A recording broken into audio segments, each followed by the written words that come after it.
Hello and welcome to our tutorial on how to make profit with dropshipping. In this video, we'll be discussing the ins and outs of dropshipping and how you can use it to your advantage to make a profit.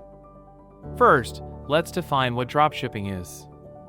Dropshipping is a retail fulfillment method where a store doesn't keep the products it sells in stock.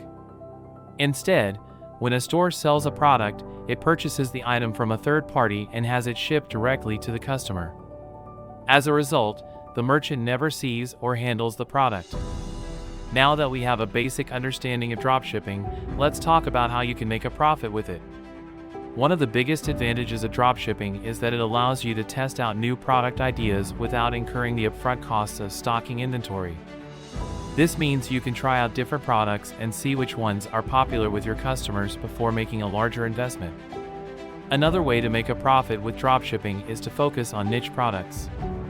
By specializing in a specific type of product, you can often command higher prices and enjoy stronger margins.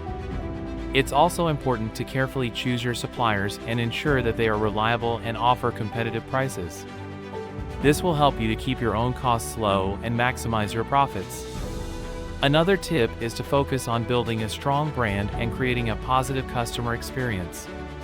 This can help to build loyalty and drive repeat business, which is crucial for success in dropshipping. Finally, be sure to stay up to date with industry trends and changes. This will help you to spot opportunities and stay ahead of the competition. We hope this tutorial has been helpful and has given you some ideas on how to make a profit with dropshipping. Thanks for watching. Don't forget to like and subscribe.